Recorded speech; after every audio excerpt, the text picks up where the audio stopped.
안녕하세요. 전산세무 1급 제73회 기출문제 실기편 후반부 보겠습니다. 문제 5번 법인세 세무조정 문제입니다. 회사 이름은 주식회사 우리산업이고요. 코드번호 4173번입니다. 회사 변경 버튼 누르시고 4173번 주식회사 우리산업으로 회사 변경하시고요. 출발합니다. 이번 회차 문제에서는요. 이러한 서식을 작성한답니다. 1번 문항 다음은 세금과 공과금에 입력된 내용이다. 입력된 자료를 조회해서 세금과 공과금 명세서를 작성하고 필요한 세무조정을 행하십시오 라고 되어 있습니다. 세무조정 시 같은 소득 처분인 경우에도 건별로 각각 세무조정하세요. 됐지요? 자, 세금과 공과금에 대한 세무조정이고 회계 모듈에 이 내용이 입력되어 있을 거고 그 내용을 싹 불러온 다음에 작업하면 편할 거다. 그죠? 오케이. 자, 됐습니다. 문제 자료는 여기서 끝났습니다. 오케이. 자, 이렇게 보면서 진행합시다. 법인 조정 화면 누른 다음 세금과 공과금 명세서 메뉴 엽니다. 불러오기 버튼 클릭하면 이렇게 화면 나타나고 기간 입력합니다. 자, 이렇게 회계 모듈에 입력되어 있는 내용 표시되고 전부 다 체크한 다음에 확인 버튼 누르면 그 내용이 싹 불러와집니다. 문제에서 제시되어 있는 내용과 동일할 거다. 그지? 자, 송금 불산입에 대해서 하나씩 체크해 볼게요. 법인세에 대한 농어촌 특별세 납부, 법인세에 달려있는 꼬리표다. 그죠? 송금 불산입 항목입니다. 토지 취득세 납부, 토지 취득 원가로 기록되어야 되니까 그지? 송금 불산입 유보로 세무조정해야 될 겁니다. 교통 위반 과태료, 법규 위반한 거니까 송금 불산입이다. 그죠? 공장에 대한 재산세 뭐 이런 거는 송금 인정될 거고 업무 무관이라고 되어 있네요. 상세 내용 봅시다. 7월 25일이 무슨 내용입니까? 업무 무관 자산 관련 매입세이랍니다. 부가가치세가 매입세 불공제 되었다 이겁니다. 왜? 업무 무관 지출이라서. 그러면 그 책임이 회사에 있다고 본다. 그죠? 따라서 매입세 불공제 분이라 하더라도 회사에 책임이 있는 경우에는 그 부분이 손금 불산입 된다고 했습니다. 송금 불산입 기타 사의 유출로 세무조정할 거다. 교통 유발 부담금 이런 거는 뭔가 잘못한 게 아니고 그지? 뭐 예를 들었습니다. 백화점 같은 거 제가 예를 들었다 그죠? 백화점이 하나 있으면 그 인근에 교통이 굉장히 많이 정체가 된다고. 그래서 그 백화점은 나라에 공과금 낸다 이겁니다. 그 이름이 뭐라고? 교통유발 부담금이라는 이름의 공과금. 이런 거는 뭔가 잘못한 건 아니니까 송금으로 인정한다고 했습니다. 법인 균등분 주민세 뭐 이런 것도 송금 인정되고요. 전기요금 납부지연 연체가산금, 연체라고 이름 붙은 거는 돈 좀 늦게 낸다는 뜻이다. 그죠? 돈 좀 늦게 냈다고 쇠고랑 찰일 아닙니다. 그죠? 잘못한 거 아니다라고 했고 요거 송금으로 인정된다고 했습니다. 전기요금 늦게 냈을 때 붙는 돈에 대해서는 이름이 연체라는 단어도 붙고 가산금이라는 단어도 붙는다. 그죠? 그래서 조금 주의하자고 했습니다. 연체 가산금이라고 이름 붙어 있지만 그냥 그거는 실제 성격은 그냥 돈 좀 늦게 내서 붙는 돈이다 이겁니다. 금액이다 이겁니다. 그래서 이 부분은 손금으로 인정된다라는 것이 결론. 송금으로 인정된다라는 것이 결론. 됐습니다. 그래서 모든 내용들 파악해 보았고요. 송금 불산입 될 항목은 하나, 둘, 셋, 네 가지네요. 됐습니다. 그 금액의 합계는 9953000이 될 것입니다.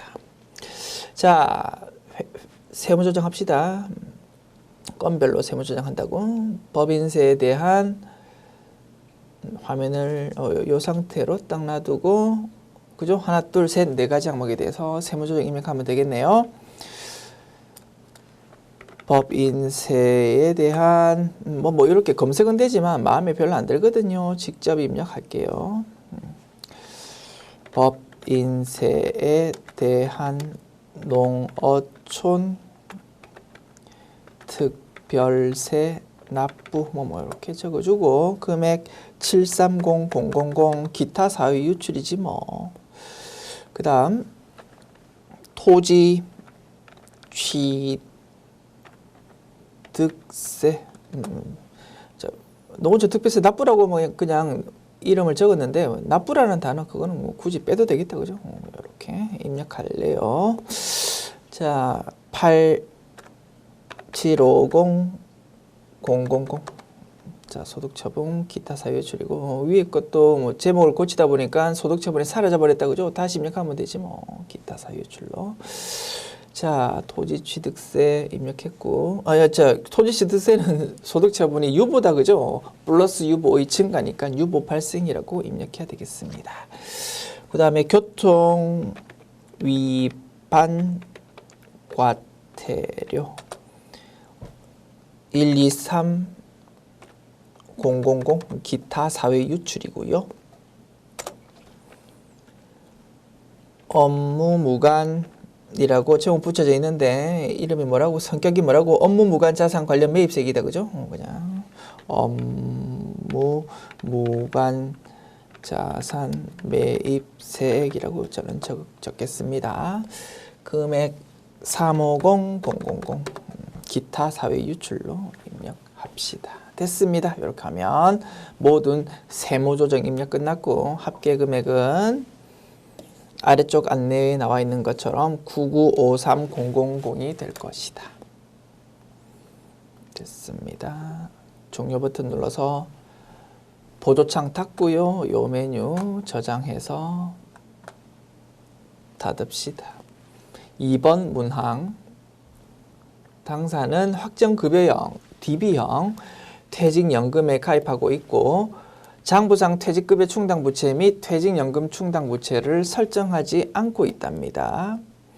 다른 문제 및 기존 자료 등을 무시하고 다음 자료만을 이용해서 퇴직연금 부담금 등 조정명세서를 작성하고 세무조정하세요. 회사는 장부에 퇴직급여 충당부채, 퇴직연금 충당부채 이런 거를 전혀 장부에 기록하지 않고 있답니다. 퇴직할 때 그냥 그거를 전부 다 퇴직급여라는 비용으로 처리하고 있나 봐요. 됐습니다.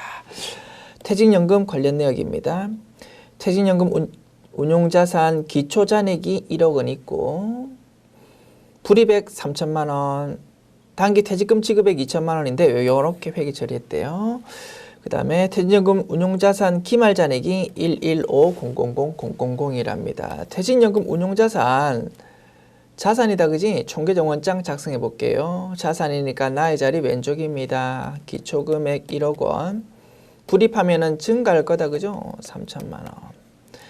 퇴직금 지급하면은 퇴직연금 운용자산에서 돈을 뽑았을 거니까 감소할 겁니다. 퇴직연금에서 1,500만 원 돈 뽑았답니다. 1,500만 원 감소한다 이겁니다. 그래서 기말금액이 115000000이 된다 이겁니다. 됐죠? 자, 전기 자본금과 적립금 조정 명세서 을표 기말잔액에는 퇴직연금 운용자산 1억 원 마이너스 유보가 있답니다. 이거 무슨 의미입니까? 퇴직연금 충당금이라는 퇴직연금 충당금에 대한 세무조정으로서 작년도 말로부터 올해 넘어온 것이 1억 원 마이너스 유보가 있다 이거다 그죠? 그런데 자료 제시할 때는 퇴직연금 충당금이라고 제목을 붙여주지 않고 퇴직연금 운용자산에 대한 세무조정이다라고 자료가 지금 제시되어 있습니다. 이렇게도 가끔 제시가 되고 있는 것 같아요. 저는 요거 내용에 대해서 전혀 동의하지 않는데 요 마이너스 유보 1억 원은 뭐라고요? 퇴직연금 충당금에 대한 세무조정이다 이겁니다. 우리 그렇게 공부했잖아요. 그죠? 저는 그렇게 생각하는데 가끔 출제하시는 분 중에서는 그게 퇴직연금 운용자산이라는 요 계정 과목에 대한 세무조정이라고 생각하시는 분이 가끔 있는 것 같다 이겁니다. 됐죠? 그냥 이렇게 혹시 자료가 제시되면 그러려니 뭐 하고 우리가 공부한 대로 이렇게 딱 파악해서 문제 풀어주시면 되겠습니다. 자, 단기말 현재 퇴직급여 추계액은 1억 4천만 원이랍니다. 됐습니다. 자, 퇴직급여와 관련한 1년의 세무조정할 때 순서가 어떻게 됩니까?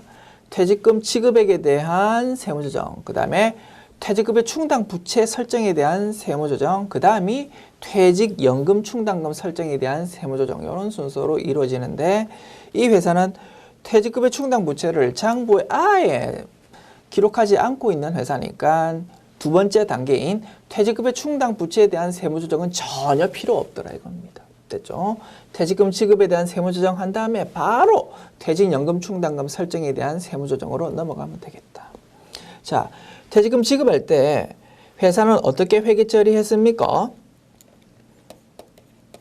차변, 대변 있을 때 대변에 1,500만 원은 퇴직연금 운용자산에서 돈 뽑아서 직원한테 주었답니다. 퇴직연금 운용자산 1,500만 원. 그리고 나머지 500만 원은 회사 생돈으로 현금 지급했다 이겁니다. 이 부분에 대해서 회사는 차변을 뭘로? 퇴직급여 충당부채, 퇴직연금 충당부채 같은 거 전혀 회사는 기록 안 하는 회사니까 이걸 전부 다 퇴직급여라는 비용으로 처리했었다 이겁니다. 됐습니까? 그런데 세법에서는 어떻게 바라본다고요? 대변은 요거 그대로 인정해 줍니다. 차변을 어떻게 본다고요? 퇴직연금에서 뽑아 쓴 부분은 뭘로? 세법에서는 퇴직연금 충당금이라는 부채의 감소로 차변을 회계 처리하라라고 딱 보고 있다 이겁니다. 그 다음에 회사가 생돈 준 부분은 퇴직급여 충당금을 먼저 기록하고 부족하면은 퇴직급여라는 비용으로 처리해야 된다라고 보는데, 이 회사는 퇴직급여 충당 부채라는 거 아예 기록 안 하는 회사니까 세법에서 뭘로 어떻게 처리한다고요? 퇴직연금 충당금으로 1,500만 원 차변 기록하고 나머지 500만 원은 그냥 퇴직급여라는 비용으로 퇴직급여로 처리하는 것을 인정해 준다 이겁니다. 이렇게 세법에서는 바라보고 있다. 차변을. 그런데 회사는 차변을 이렇게 회계 처리했으니까 무언가 세무조정이 필요하겠다. 얼마만큼? 1,500만 원만큼. 세법에서 이렇게 처리할 겁니다. 야, 1,500만 원은 차변을 부채의 감소로 기록해야 되는데 너 왜 쓸데없이 비용으로 처리했니? 비용 인정 못하겠어? 라고 세무조정할 겁니다. 플러스 세무조정 1,500만 원. 소득처분은요. 퇴직연금 충당금이라는 요 부채가 왜곡된 걸로 보기 때문에 플러스 유보이고, 플러스 유보의 정체를 밝힌다면 어떻게? 부채가 감소돼야 되는데 쓸데없이 부채가 지금 큰 상태로 보기 때문에 이게 플러스 유보라고 소득처분 된다라고 분석할 수 있고요. 작년도로부터 올해 넘어온 거 마이너스 유보 1억 원, 이 부분이 감소된 걸로 분석할 수 있다 이겁니다. 작년도로부터 넘어온 마이너스 유보가 감소되었기 때문에 플러스 유보로 본다? 이렇게 분석할 수 있다. 됐죠? 요게 퇴직금 지급액에 대한 세무조정이었고요. 이제 남은 거는 뭐라고요? 퇴직연금 충당금의 추가 설정에 대한 세무조정일 것입니다. 자, 장부에서는 퇴직연금 충당금 같은 거 기록 하나도 안 했으니까 추가 설정한 금액 0이다. 그죠? 세법에서는요. 한도 금액 계산해 봐야 될 겁니다. 미니멈 기억 니은에서 세법상 퇴직연금 충당금의 이번 추가 설정 전 잔액을 뺀 것이 한도라고 했습니다. 이번 퇴직연금 충당금 추가 설정 전 세법상 기말 잔액은 얼마가 되겠습니까? 퇴직연금 충당금의 잔액은 작년도로부터 넘어온 게 마이너스 1억 원 있었거든요. 마이너스 유보 1억 원. 여기서 퇴직금 지급을 통해서 세무조정이 한 개 발생했다. 그죠?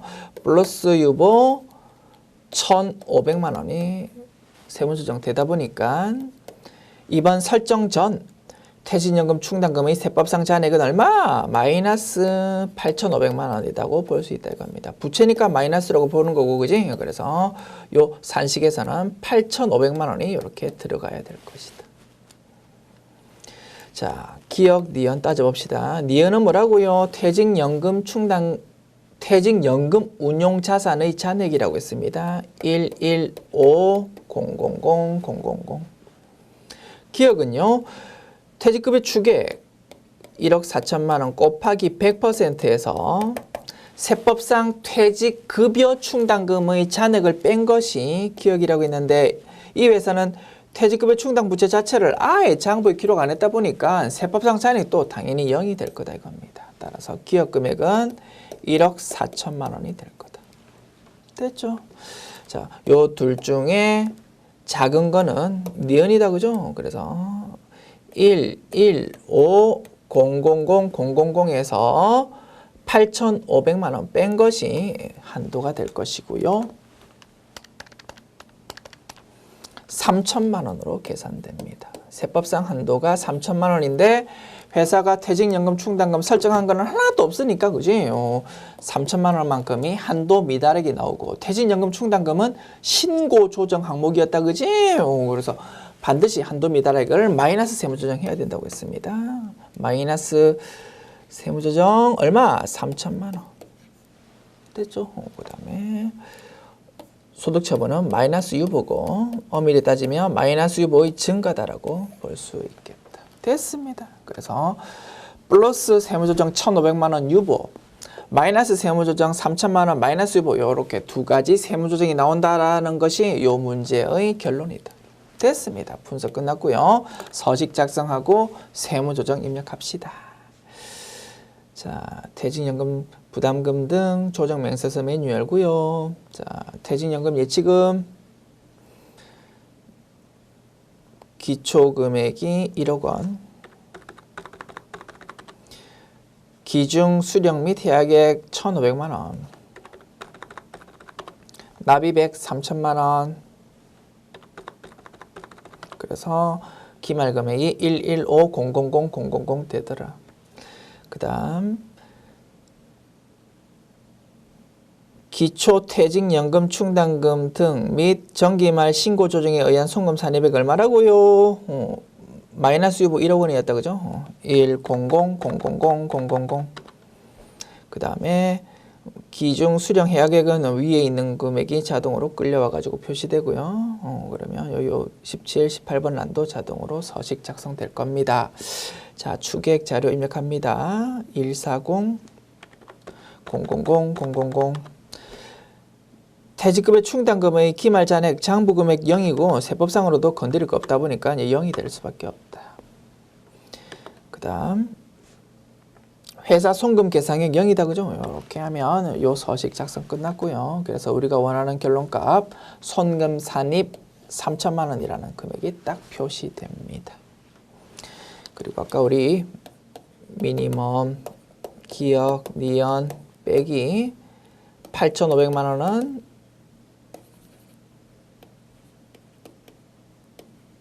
$3,000만 원이다라는 산식을 계산해 봤는데요. 기억이 아까 니은이 115,000,000이었고 기억이 140,000,000이었다 그죠? 그런 내용들 어떻게 서식에서 표시되고 있는지 확인합시다. 니은 금액은 여기에 표시되고요. 그 다음에 기억 금액은 여기에 표시되겠네요. 그 다음에 8,500만 원이란 거는 여기에 표시되네요. 됐습니다. 이렇게. 그 다음에 결론값 3천만 원 여기에 표시되고 이런 식으로 확인해 보았습니다. 자, 됐죠? 한도 3천만 원, 한도 3천만 원은 여기에 표시되고 그래서 세무조정 금액이 이렇게 나온다 이겁니다. 됐습니다. 조정 등록 보조청 열어서 이제 입력합니다. 플러스 세무조정 1,500만 원 하나 있었다 그죠? 퇴직연금 등 지급 요거 사용하면 되겠습니다. 150,000,000 그 다음에 소득처분은 유보고요. 그 유보는 엄밀히 분석해 보면 작년도로부터 넘어왔던 마이너스 유보의 감소다라고 볼 수 있다 그죠? 그래서 유보 감소라고 되는 표시되는 요 내용을 선택하면 되겠다. 그 다음에 퇴직연금 등 지급 퇴직연금 등 송금 사립 요거를 선택하면 되겠고요. 3천만 원 그리고 소득처분 마이너스 유보인데 엄밀히 따지면 마이너스 유보의 증가다. 그지? 그래서 유보 발생 요거를 선택하면 되겠습니다. 됐습니다. 종료 버튼 누르고 메뉴 저장하고 닫읍시다. 3번 문항. 당사는 당기 11기에 파주 공장 신축을 위해서 아래와 같은 조건으로 국민은행에서 시설 자금을 차입했다. 기 입력된 자료를 활용해서 건설자금 이자 조정 명세서 서식 작성하고 관련한 세무 조정을 하십시오. 단 당기 세무상 건설자금 이자 계산할 때 원 단위 미만은 절사한답니다. 자, 시설 자금 차입 총액은 15억 원인데요. 이 중 12억 원만 공장 신축을 위해서 사용되었답니다. 자, 건설자금 이자는 금액 계산이 특정 차입금에서 출발한다. 그죠? 15억 원 빌려왔다 하더라도 실제 공장 신축을 위해서 사용된 거는 12억밖에 없으니까 특정 차입금은 얼마? 12억 원이다라고 보아야 되겠습니다. 그래서 요 12억 원 가지고 이제 건설자금 이자 금액을 계산해야 될 거다. 됐죠? 자, 서식 엽니다. 건설자금 이자 조정명세서 메뉴 열고요. 자, 건설자산명은 뭐 파주 공장 신축이라고 입력할게요. 파주 공장 신축. 자, 대출 기간은 대출 어디서 했습니까? 국민은행에서 했다. 그죠?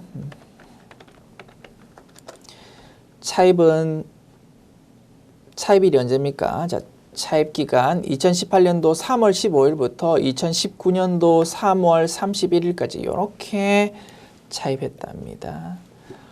당기 차입기간 일수는 며칠입니까? 올해는 3월 15일부터 12월 31일까지 이렇게 빌린 거다. 그지? 요 일수를 계산해 보면 292일 된답니다.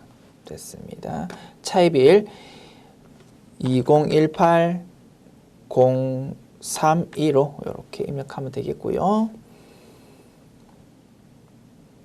차입 금액이 중요하겠다. 그죠? 15억 원 빌렸지만 12억 원만 공장 신축에 사용했으니까 건설자금이자 계산 출발점은 12억 원이 될 거다. 이자율은 몇 퍼센트입니까? 연 이자율 5%. 자, 지급이자는요. 자료 파악합니다. 자, 공사 기간은 이렇게 되고요.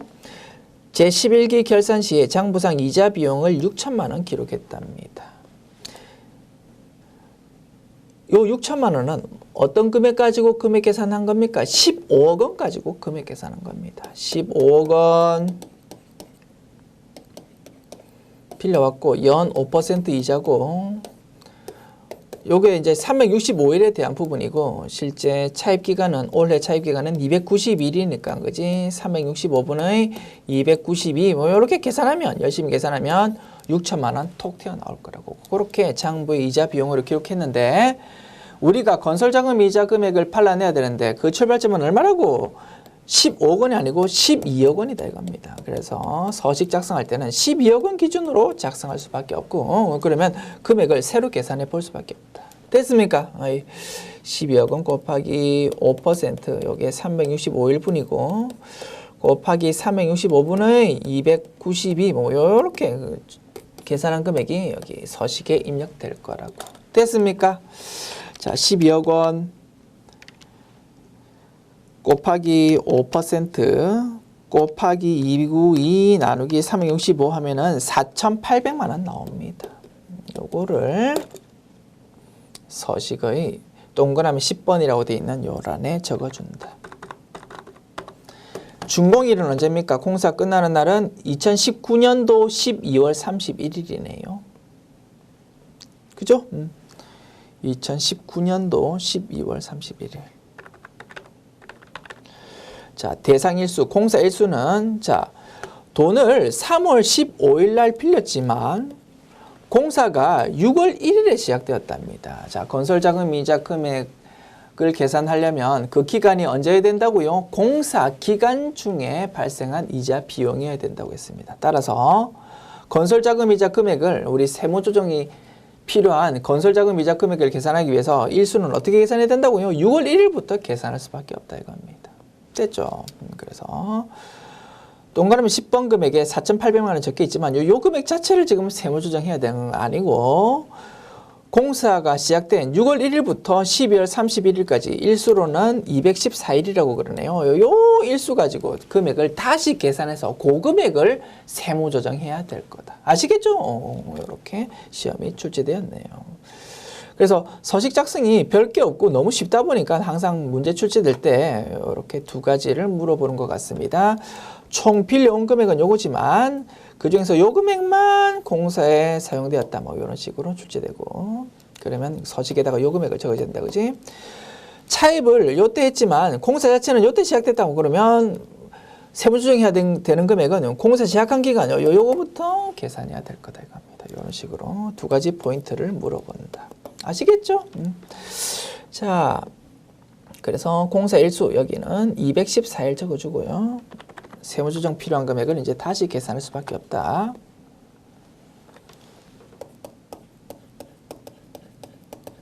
(12억 원) 곱하기 5%에 대해서 365분의며 214 이렇게 금액 계산해야 되겠다. 이 금액이 세무조정 필요한 금액이다. 곱하기 5% 한 다음에 214 나누기 365 3 5, 1, 7, 8, 0, 8, 2 나옵니다. 요 금액을 적어주자. 3, 5, 1, 7, 8, 0, 8, 2 됐습니다. 요렇게 이제 서식 작성하고 요 금액을 세무 조정하는 것이 일반적인 건설자금 이자 문제의 스타일입니다. 그렇게 정리해 주시면 되겠고 포인트는 두 개였다 그죠? 금액 제시됐을 때 요거 말고 요거 적자. 그 다음에 일수 따질 때 공사 시작된 기간 요거 따지자. 요거 두 가지가 포인트라고 말씀드렸고요. 이제 일반적인 출제될 때 요렇게 물어보는데 요 회차 기출 문제에서는 지금 보는 게 제 73회다 그죠? 73회 기출 문제에서는 한 가지 내용을 추가로 덧붙였네요. 11기 공사 기간 중 이 자금의 일시 예치로 인해서 이자 150만 원을 수령했고 이를 제11기의 손익계산서에 이자 수익으로 계상했답니다. 자, 공사에 사용하려고 12억 원 지금 빌려온 거다, 그지? 특정 차입금. 요 금액을 일시에 전부 다 투입하는 게 아니고, 그지? 공사 기간에 걸쳐서 야금야금 투입하다 보니까 아직 투입하지 않은 돈은 그냥 가지고 있기 아까우니까 예금에 좀 불입했다 이겁니다. 그러면 예금에 불입해 놓으면 보통 예금 통장 같은데 불입해 놓으면 이자가 생긴다 이겁니다. 얼마? 150만 원 이자 생겨가지고 이 부분을 회사는 이자 수익이라는 수익으로 기록하고 있다 이겁니다. 어떻게 처리해야 되겠습니까? 건설자금 이자 금액에서 차감해야 되겠지 뭐. 우리 이론편에서 열심히 공부했잖아, 그지? 그래서 이 부분을 하나 이제 추가 자료로 덧붙였다 이겁니다. 분석 가능하죠? 다만 요 150만 원을 그래서 이제 정답은 우리가 열심히 계산했던 요 3517808에서 150만 원을 차감한 금액을 건설자금 이자로 포함해서 세무조정해야 된다라는 것이 결론인데요. 이렇게 정확하게 금액이 맞아 떨어지려면 사실은 요 추가로 덧붙인 자료에서 정확한 언급이 조금 필요할 겁니다. 이자 150만 원이란 거는 15억 원이 아니고 12억 원에 대해서 생긴 이자 수익입니다라는 언급이 있어야지만 조금 더 깔끔한 문장이 될 것 같은데 그런 문구를 좀 끼워 넣기가 애매했던 모양입니다. 그래서 요 상태로만 그냥 출제되었다고. 저도 뭐 이 문구 썩 마음에는 안 들지만 그냥 실제 기출 문제로 나왔던 내용을 그냥 그대로 복원해서 소개하고 있습니다. 어차피 좀 어설픈 내용이잖아, 그지? 그래서 뭐 그냥 이런 것도 출제되었습니다라는 거 소개 차원에서 그냥 그대로 문장을 복원해서 지금 소개해드리고 있고요. 요 의미는 뭐라고? 150만 원 이자 생긴 거는 15억 원 아니고 12억 원 요거 자체에서 생긴 이자다 이겁니다. 이렇게 해석해서 우리 문제 풀기로 합시다. 됐죠? 그래서 이렇게 출제됐으니까 150만 원을 12억 원에 35178082에서 150만 원을 차감된 금액을 서식에다가 끼워 넣죠. 33 그래서 결과값은 3367808 뭐 이렇게 될 것입니다. 그 다음에 서식 작성할 때 여기도 동그라미 10번이라고 되어 있는 것도 일시 이자가 있으면 수익 차감해라라고 지금 언급되어 있다고 그죠? 그래서 동그라미 10번 쪽에도 4,800만 원 아니고 4,800만 원에서 150만 원 뺀 4650000으로 입력해야 될 것입니다. 자, 이렇게 서식 작성했고요. 자, 요 네모 1번 작성하고 나서 이제 마무리해야 되겠습니다. 자, 네모 1번을 통해서 법인세법에서 생각하는 건설자금 이자 금액 요렇습니다. 라고 이제 기재한 거고요. 일반 차입금에 대해서는 문제에서 언급 없으니까 넘어가면 되겠고, 네모 3번 작업 이제 마무리합시다. 자, 33678008이라는 요 건설자금 이자 금액이 뭐에 대한 겁니까? 건설 중인 자산분에 대한 거다, 그죠? 그래서 건설 중인 자산분 여기다가 33678082 적어주고, 회사가 기록한 건설자금이자 즉 자산으로 회계 처리한 금액은 0이다, 그죠? 그래서 33678082 금액 자체를 세무조정해야 됩니다 라는 내용이 표시될 것입니다. 자, 조정등록 보조창 열어서 건설자금이자 과소계상분 건설자금이자 검색해 보면 하나 나타난다, 그죠? 요거를 선택하시고 금액 33678082 이렇게 입력하시면 되겠고, 소득처분 유보고 그지 플러스 유보의 증가다, 그죠? 이렇게 입력하면 되겠다. 종료 버튼 누르고 메뉴 저장하고 닫읍시다. 4번 문항, 다음의 고정자산을 감가상각비 조정 메뉴에서 고정자산으로 등록하고 미상각자산 감가상각 조정 명세서 감가상각비 조정 명세서 합계표를 작성하고 세무조정하십시오. 됐죠? 고정자산 등록하고 요거 서식 작성하십시오라는 문제입니다. 자, 문제 보면서 메뉴 열어서 문제 보면서 바로바로 입력하는 식으로 진행할게요. 자, 고정자산 등록 메뉴 열고 먼저 건물 계정 과목에 대한 겁니다.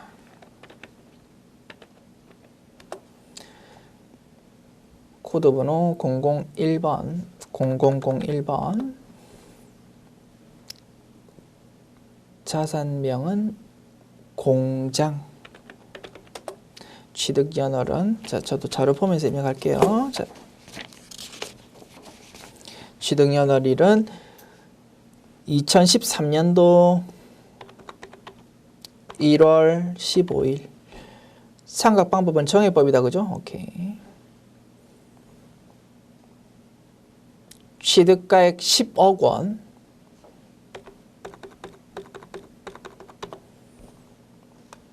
정기말 감가상각 누계액은 4억 원.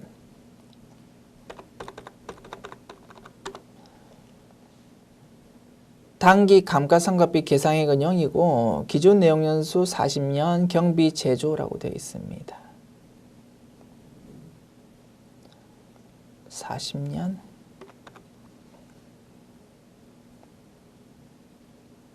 경비 제조.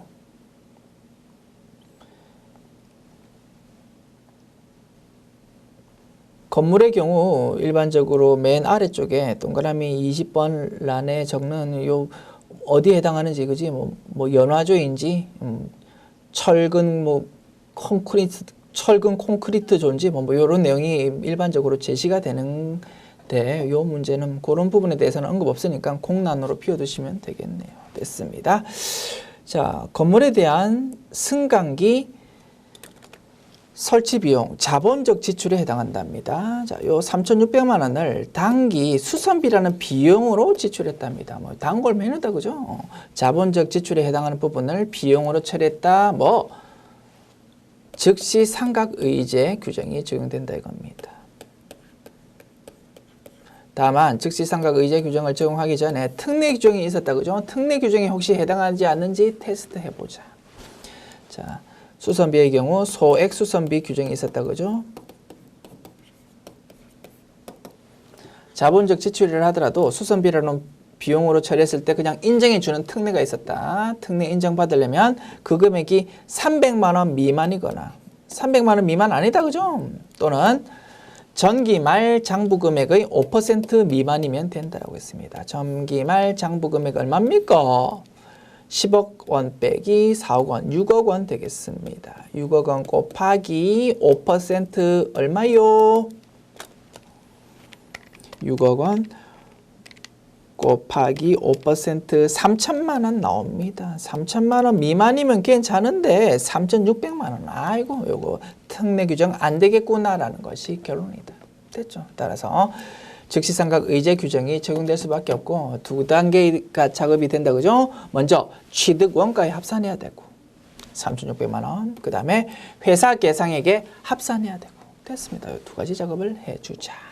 그러면 취득 원가가 10억 원이라고 문제에서 제시되어 있지만 10억 원에서 3,600만 원을 합산할 수밖에 없다. 그죠? 자, 즉시상각 의제 규정이 적용될 때 두 단계의 작업이 필요한데 그 두 단계 작업을 한꺼번에 프로그램에서 반영할 수 있도록 세팅이 되어 있다고 했습니다. 어디에다 입력하면은 그 내용을 7번 요 내용에다가 입력하면 단기 자본적 지출액인데 즉시상각분 요 내용이죠. 그죠? 여기다가 입력하면 그 두 단계 작업이 자동으로 싹 반영된다라고 했습니다. 자, 3,600만 원을 7번 라인에 적어주죠. 됐습니다.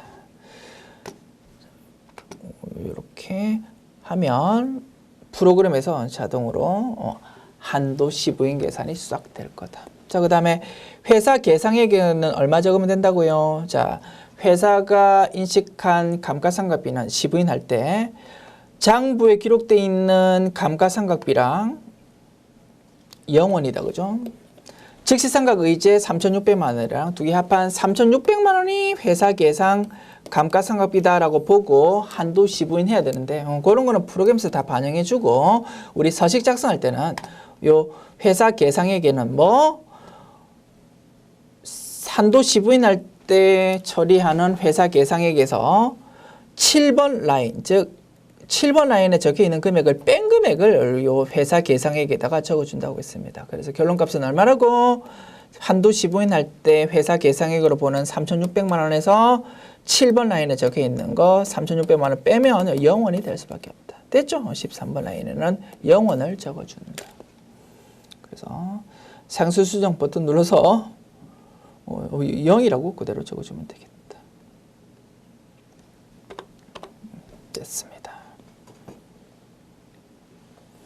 자, 이렇게 하면 프로그램에서 한도 시부인 자동을 해줄 거고 결과 확인해 봅시다.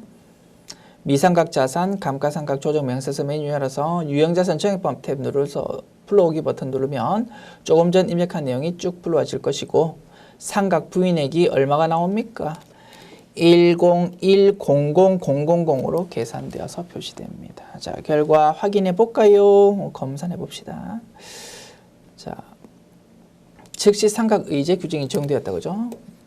자, 취득 정액법이다. 그죠? 정액법. 취득가액 얼마로 본다고요? 1,000만 원에서 3,600만 원 합한 금액 103600000으로 본다. 자, 잔존가치 0이고 나누기 몇 년? 40년입니다. 요게 올해의 감가상각 범위액이다. 103600000 나누기 40 하면은 259000000 나옵니다.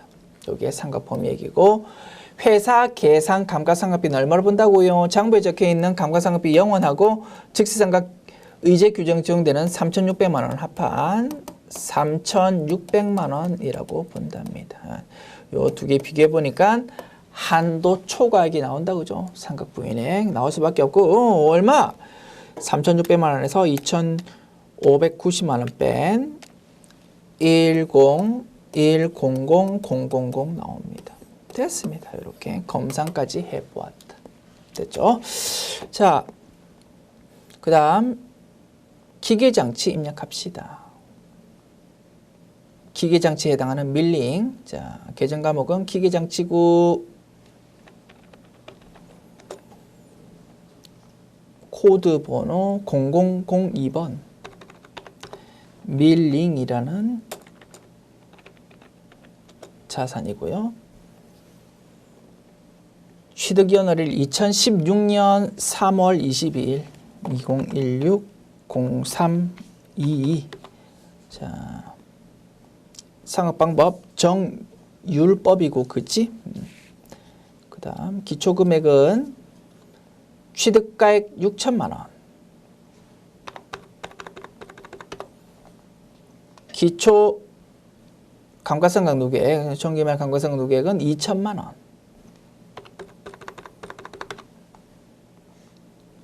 단기 감가상각비 계상액 1,000만 원.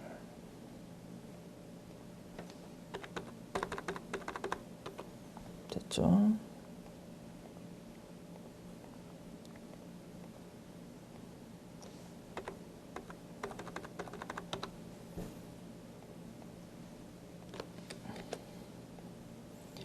그 다음에 내용연수 5년.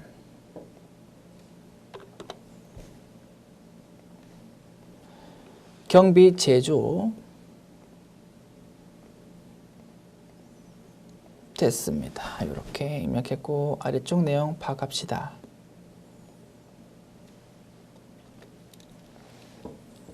맨 밑에 거 먼저 파악할까요? 건물 및 기계장치에 대한 감가상각 방법을 세무서에 신고한 적이 없다. 그러면 건물의 경우 정액법 적용되고 기계장치의 경우 정률법 적용될 겁니다. 자료 그렇게 제시되어 있네요. 됐습니다. 이미 입력 끝난 거고요. 자, 3번 내용만 파악하면 되겠습니다. 회사는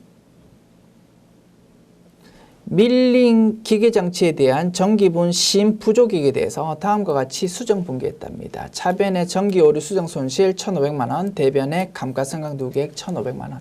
작년도에 한도 미달액이 있었나 봐. 그거를 올해에 이렇게 회계 처리를 했다 이겁니다. 대변의 감가상각 누계액, 그다음에 차변을 작년도에 감가상각비니까 정기오류 수정 손실이라는 걸로 회계 처리했다 이거지. 아, 작년도에 뭔가 오류가 있었다고 보아서 오류 수정에 대한 회계 처리를 한 모양이다. 자, 오류 수정에 대한 회계 처리할 때 두 가지로 나눈다고 했습니다. 중대한 오류인지 중대하지 않은 오류인지. 중대하지 않은 오류일 경우에는 전기 오류 수정 손실이라는 영업 외 비용으로 회계 처리할 겁니다. 중대한 오류라면 애당초 잘못된 그 장부를 다시 뜯어 고칠 수밖에 없다 이겁니다. 재무제표를 제작성한다. 그죠? 우리 이렇게 회계처리 공부했는데 이 회사는 이상하게 회계처리했습니다. 정기 오류 수정 손실이라는 걸로 이익잉여금으로 회계처리했다 이겁니다. 엉터리로 회계처리했다. 기업회계 기준에서는 전혀 이런 내용 인정 안 합니다. 만약에 중대한 오류라고 그러면 작년도 재무제표를 다시 뜯어 고쳐야지. 그래서 작년도 법인세 신고도 다시 해야 되는 것이 원칙이다 이겁니다. 그런데 지금 회사는 엉터리로 회계 처리했고요. 엉터리로 회계 처리했더라도 우리는 어쨌든 세무조정해야 됩니다. 그래서 기업회 기준에서 인정 안 하는 회계 처리인데 이런 내용이 종종 전산 세무 자격 시험에 지금 나오고 있는 것 같아요. 그래서 이 문제 그냥 그대로 소개해드리고 있다 이겁니다. 자, 우리 이런 내용 배웠다고 그죠?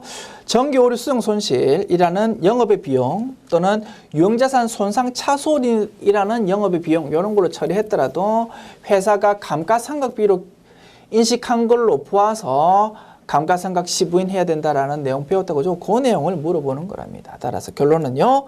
회사가 장부에 감가상각비로 기록한 1,000만 원과 정기 오류 수정 손실이라는 걸로 처리한 1,500만 원. 요거 합해서 2,500만 원을 회사 계산 감가상각비로 보아서 세법상 상각 범위액과 비교해서 한도 시부인 한자라는 것이 요 문제의 결론이고요. 요렇게 처리되려면은 요 정기 오류 수정 손실이 영업의 비용이라는 걸로 비용으로 장부에 반영되어 있을 때 이렇게 처리할 수 있다 이겁니다.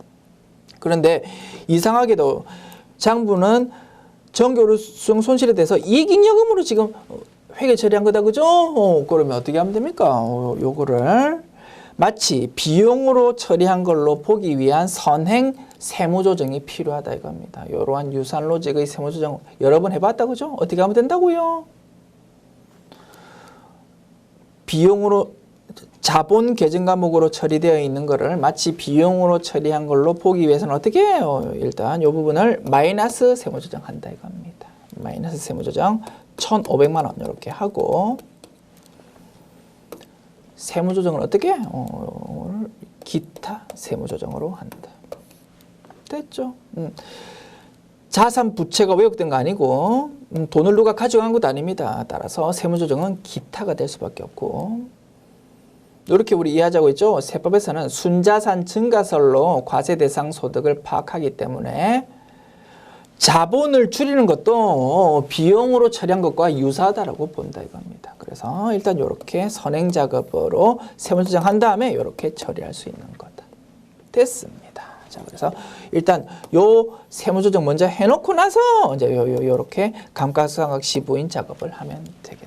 됐죠? 오케이. 그러면 까먹기 전에, 잊어버리기 전에 요 마이너스 세무조정 1,500만 원 기타를 일단 입력하고 작업 진행하도록 합시다. 자, 세무조정 작업은 고정자산 등록에서는 조정 등록이라는 버튼이 보이지 않으니까 그지? 미상각 자산 감가상각 조정 명세서 요 메뉴에서 작업하면 되겠습니다. 조정 등록 버튼 눌러서 마이너스 세무조정합니다. 전기, 오류 뭐 여러 가지 검색되지만 마음에 드는 거 하나도 없고요. 그냥 저는 직접 입력하려고요. 전기, 오류, 수정, 손실이라는 이익잉여금 엉터리 계정 과목을 지금 쓴 거 뭐 요거를 제목 붙이고요. 금액 얼마다고? 1,500만 원이라고. 뭘로? 기타로 이렇게 선행 세무조정 한 다음에 마치 비용으로 처리한 것처럼 보는 요거고 세무조정 한 다음에 이제 한도 시부인 하면 되겠다. 됐습니다. 자, 이제 그러면 요 고정자산 등록 작업 이제 마무리해야 되겠네요. 자, 요 1,500만 원이라는 부분도 이제 시부인 할 때 회사 계산 감가상각비로 볼 건데 이 부분이 즉시 상각 의제는 아니다. 그죠? 그러니까 그 내용을 7번 쪽에 적을 수는 없을 겁니다. 그럼 할 수 없이 어디에 적는다고요? 13번 회사 계상액 쪽에다가 반영할 수밖에 없고 그러면 회사 계상액 란에 적혀야 되는 부분은 금액은 1,000만 원과 1,500만 원 합한 2,500만 원이 될 겁니다. 됐습니다. 2500000 이렇게 입력하고 사용자 수정 다시 눌러가지고 이제 다시요 사용자 수정 버튼 눌러서 2500000 이렇게 입력한 다음에 요 메뉴를 마치면 되겠네요. 됐습니다. 그 다음 미상각 자산 감가상각 조정 명세서에서 유형자산 정률법 탭 누른 다음에 풀로기 버튼 누르면 조금 전 고정자산 등록 메뉴에 입력되어 있는 내용이 쫙 불러와질 거고 결과값 확인할 수 있는데요. 상각 부인액이 6960000 나오네요. 자, 검산해 볼까요? 자, 검산 고정자산 등록 메뉴 다시 열어가지고 그 내용 보면서 검산 바로 해볼게요. 자. 기계장치에 대한 거 밀링이었다 그죠? 자, 이 부분 이렇게 입력했는데 검산해 봅니다. 이 상각 범위액은요. 미상각 잔액에서 출발한다 그지? 6천만 원에서 2천만 원 차감한 4천만 원이 미상각 잔액, 장부상 미상각 잔액이고 세법적으로 이 부분에 대해서 작년도 말로부터 올해 넘어온 유보 마이너스 유보 같은 거 없으니까 그지? 건드릴 거 하나도 없다 이겁니다. 요것이 세법상 미상각 잔액이 맞고 여기서 5년 내역연수일 때 정률법일 때 상각률은 0.451이랍니다. 요것이 올해의 감가상각 범위액이고요. 계산해보면 1804000 나옵니다. 회사 계산 감가상각비는 얼마라고요? 장부에 기록되어 있는 감가상각비 1,000만 원과 정기 오류 수정 손실로 기록한 1,500만 원 합한 2,500만 원 될 겁니다. 됐죠? 요 두 개 가지고 한도 시부인 해보면 한도 초과액 나옵니다. 얼마요? 69 60,000 됐습니다. 요거만큼 플러스 세부 조정하면 된다. 그 결과가 미상각 자산 감가상각 조정 명세서라는 여기에 표시된다. 됐죠? 자, 두 가지 내용에 대해서 파악해봤고요. 세무조정합시다. 서식 작성하면 세무조정해야 되는 한도 시분 결과가 이렇게 나타난다. 그죠? 자, 입력합시다. 감가상각비 한도 초과 건물에 대한 거다. 그죠? 1010000 플러스 유보고요. 플러스 유보의 증가다. 그죠? 그 다음 기계장치 감가상각비 한도 초과 얼마요? 6960000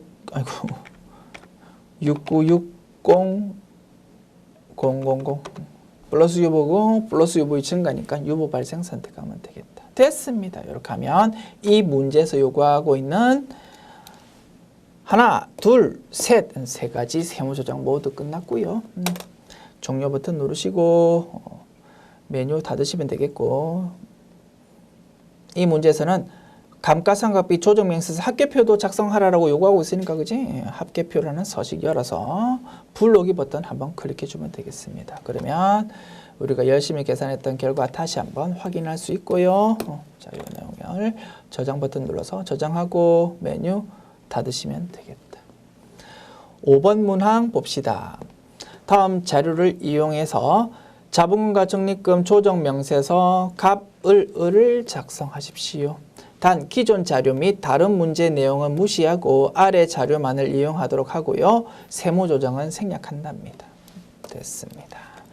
자, 메뉴 열어서 자료 보면서 바로바로 입력하는 식으로 진행할게요. 법인 조정 로마자 2번 누른 다음에 자본금과 적립금 조정 명세서 메뉴 엽니다. 탭이 을, 갑, 2월 결승금 이렇게 있는데요. 자, 을하고 갑 이 두 가지 탭 작업하면 되겠습니다.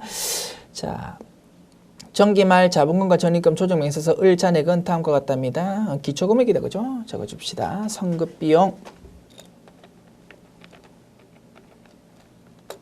여러 가지 검색되는데요. 그냥 저는 직접 입력으로 타이핑하겠습니다.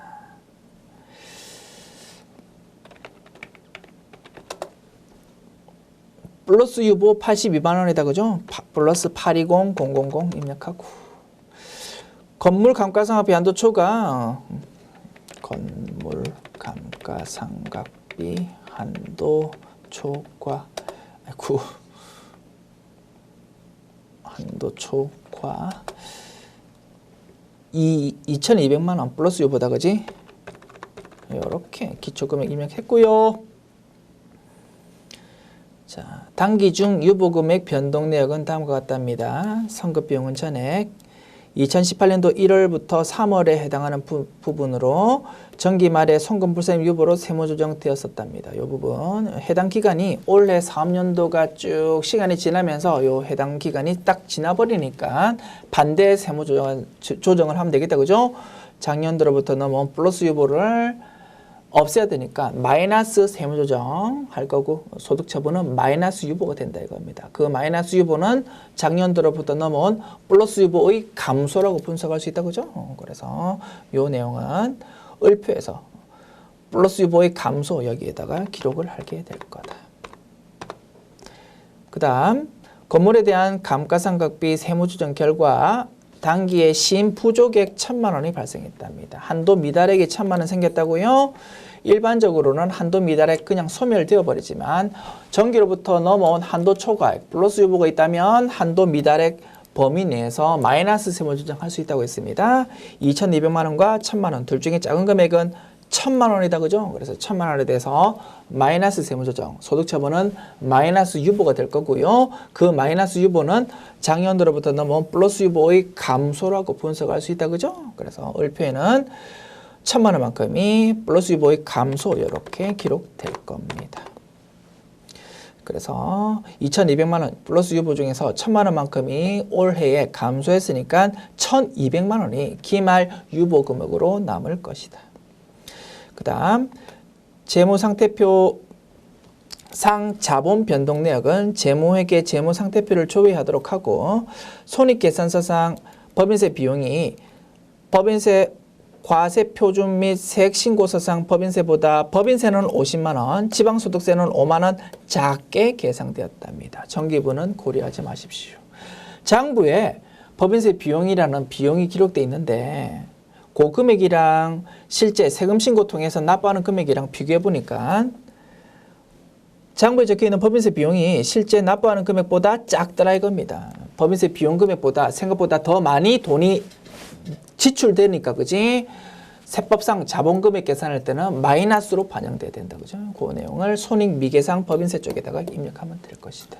됐습니다. 그래서 을표는요, 이걸로 작성이 끝났고요. 이제 가표 작성하면 되겠고, 자, 상단부는 좀 이따가 회계 모듈을 통해서 확인해 보기로 하고, 자, 아래쪽 먼저 정리합시다. 재무상태표상 기말 자본 총액이 여기에 적힐 겁니다. 좀 이따 확인해 봅시다. 자, 요게 맞는지 확인해 보기로 하고, 요게 만약에 이제 장부상 자본 총계 금액이 맞다면 이제 요 두 가지 조정 작업이 들어갈 겁니다. 을표의 기말 잔액인 1,200만 원을 플러스 유보니까 그지? 플러스 시켜야 될 거고. 그 다음에 손익미계상 법인세가 있으면 그거를 마이너스로 반영하면 될 거다 이겁니다. 그러면 세법상 자본금액이 톡 튀어나올 것이다. 자, 손익미계상 법인세는 어떻게 된다고요? 생각보다 손익미계상 법인세의 의미는 뭐라고? 손익계산서에는 비용으로 기록 안 돼 있는데 생각보다 지금 돈이 더 많이 나가게 된 거, 그걸 의미한다 그죠?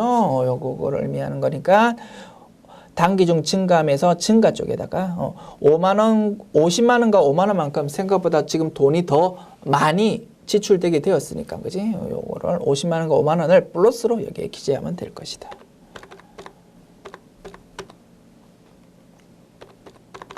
됐습니다. 그래서 검산해 보면 장부상 자본 총계에서 1,200만 원 플러스하고 55만 원을 마이너스 하면은 자본 세법상 자본 금액이 톡 튀어나온다고. 참고로 우리 학습 목적에서 검산해 볼까요? 2495 241 400에서 플러스 1,200만 원 마이너스 55만 원 하면은 2506 091400이라고 이렇게 톡 계산될 겁니다. 됐습니다. 이렇게 검산까지 해봤고요. 자, 상단부는 자동으로 이렇게 표시가 되었거든요. 참고로 진짜 맞는지 확인해 보도록 합시다. 자, 회계 모듈 열어서요. 재무상태표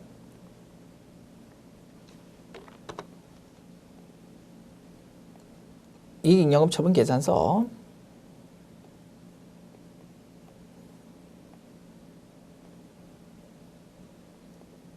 일개표, 월개표 이렇게 세 가지 메뉴로 조회해보면 제일 완벽하다고 했습니다.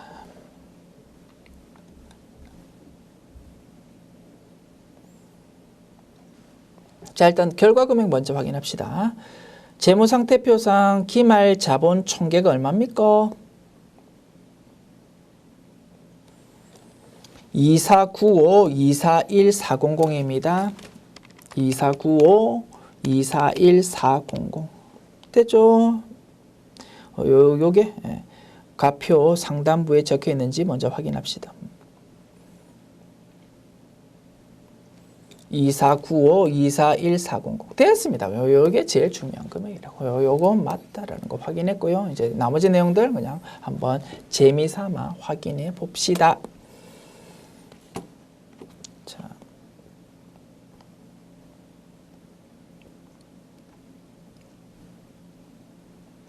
자, 재무상태표상 기초 기말의 자본금 금액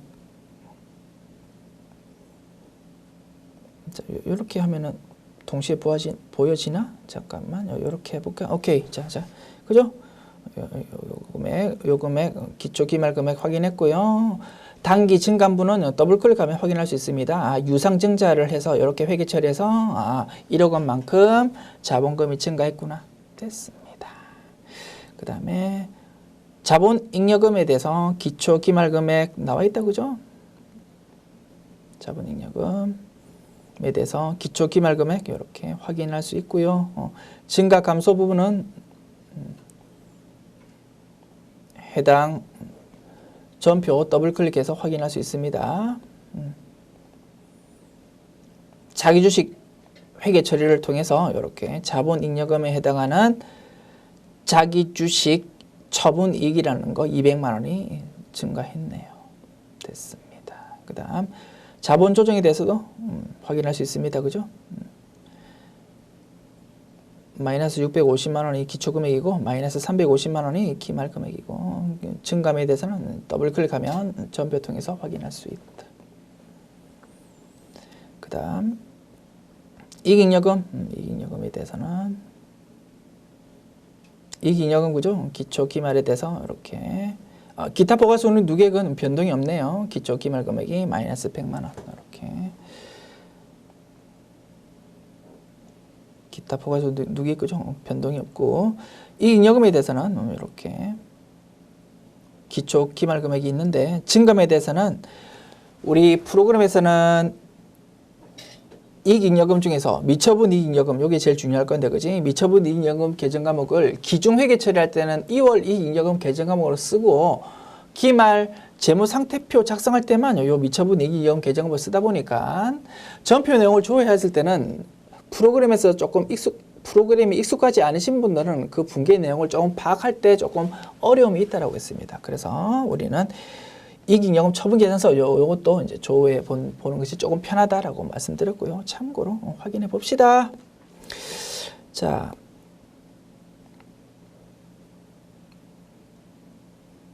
이익준비금이라는 게 없다가 생겼고요. 추가되었고 감채적립금이라는 것도 기초금액이 없었는데 증가했고 기술개발준비금이라는 것은 변동이 없고 이렇게 파악할 수 있고 미처분 이익잉여금은 이렇게 변동되었답니다.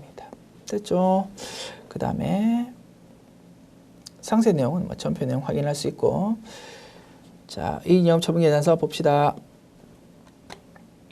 작년도 말의 미처분 이익잉여금이 이랬는데 작년도의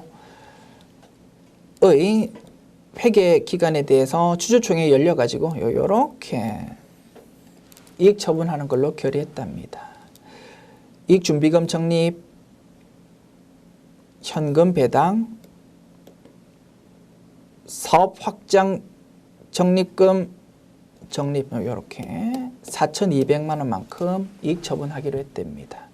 자, 요 200만 원은요 회계 처리 봅시다. 차변의 미처분 이익잉여금, 대변의 이익준비금, 차변, 대변 모두 이익잉여금 계정 과목입니다. 이익잉여금은 변동 없을 거고 현금 배당은 차변의 미처분 이익잉여금, 대변의 현금으로 나중에 회계 처리될 겁니다. 그러면 이 부분은 이익잉여금이 감소할 거다 이겁니다. 사업확장 적립금요. 차변 미처분 이익잉여금, 대변의 사업확장 적립금, 차변, 대변 모두 아니 감채 적립금 그죠? 차변, 대변 모두 이익잉여금 계정 과목이거든요. 이익잉여금 자체는 변동 없고 그래서 요 이익 처분 내용 4,200만 원 중에서 이익잉여금이 감소하는 거는 2천만 원 밖에 없습니다 라고 분석할 수 있다. 좀 어렵다 그죠? 그 다음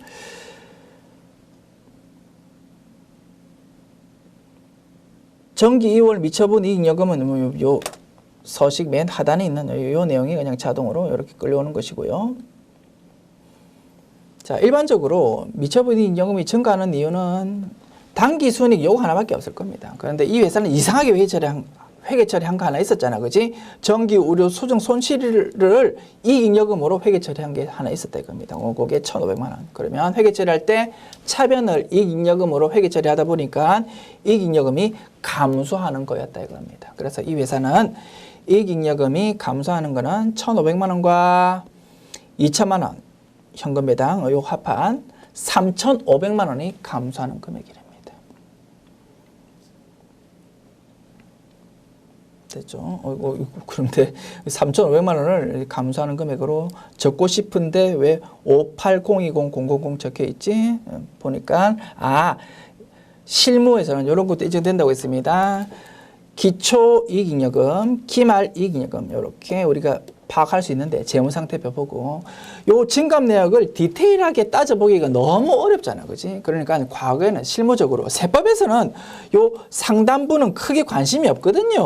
어차피 여기 장부상 자본총액에서 조정해야 되는 거 요런 항목들에 대해서만 세법적으로 관심이 있다 이겁니다. 그런 이유에서 요게 실제 기출문제 데이터인데요. 요 기출문제 출제될 때도 상단부는 작업하기 너무 어려우니까 그냥 이미 이렇게 입력된 상태로 출제가 되었었습니다. 됐죠? 그래서 요 상단부는 세법에서는 중요하게 생각 안 하다 보니까 이익잉여금에 대해서는 과거로부터 요 서식 작성할 때 감소에는 기초금액을 그냥 전부 다 적어가지고 없애버리고요. 그러면 기초금액이 있던 게 전부 다 없어지니까 0에서 출발할 거다, 그죠? 그리고 증가에는 기말금액을 그냥 적어버렸다 이겁니다. 그러면 당연히 기말잔액이 장부상 기말 이익잉여금 금액이 적힐 거 아닙니까? 그죠? 과거에는 이렇게 작성을 했었더라 이겁니다. 그래서 실제로 우리 전산세무자격시험에서도 자본금과 전입금 조정명세서 서식 작성할 때 이익잉여금에 대해서는 그냥 이렇게 감소에는 기초금액, 증가에는 기말금액 적어도 전부 정답으로 인정이 되고 있습니다. 다만 저는 실제 회계 모듈 보면서 디테일하게 지금 정교하게 한번 분석을 해보는 거다 이겁니다. 그래서 디테일하게 분석해 보니까 감소 금액은 얼마가 될 거라고요? 3,500만 원이 될 거라고. 그리고 증가 금액은 뭡니까? 증가 금액은 500-321-400이라고.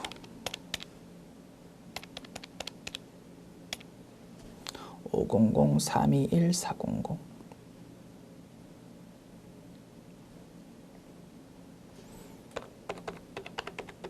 대충 이제 이렇게 적합하는 것이 사실은 이제 정확한 금액이다 이겁니다. 참고로 그 내용을 한번 보여드렸습니다. 그러면 당연히 기말 이익잉여금 523-341-400은 재무상태표상 금액하고 똑같아지겠다, 그죠? 341-400, 523 341-400. 그 다음에 자본총액 또 2495-241-400, 2495-241-400.